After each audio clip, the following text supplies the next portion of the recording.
शफक जो रुए सहर पर गुलाल मिलने लगी। ये बस्तियों की फजा क्यों धुआं उगलने लगी। इसीलिए तो हवा रोक पड़ी दरख्तों में। अभी मैं खिल न सका था कि रुत बदलने लगी। उतर के नाव से भी कब सफर तमाम हुआ। जमीन पे पाँव धरा तो जमीन चलने लगी।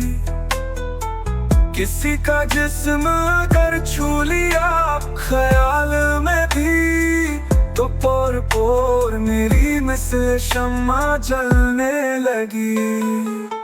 मैं नापता चला कदमों से अपने साए को।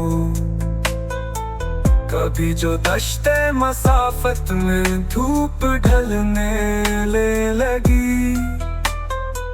मेरी निगाह में ख्वाहिश का शाइबा भी न था। ये बर्फ सी तेरे चेहरे पे क्यों पिघलने लगी।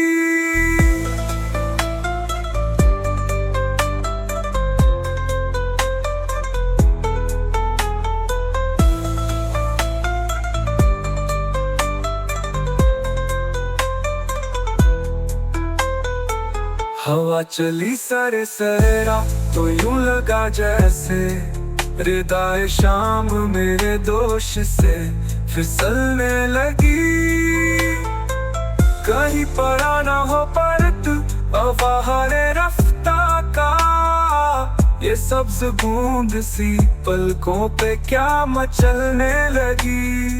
न जाने क्या कहा उसने बहुत ही आहिस्ता। फजा की ठहरी हुई सांस फिर से चलने लगी। जो दिल का जहर था कागज पे सब बिखेर दिया। जो अपने आप तबीयत मेरी संभलने लगी। जहाँ शजर पे लगा था तबर का जख्म शकेब, वही ये देख ले कौन पल नहीं निकलने लगी।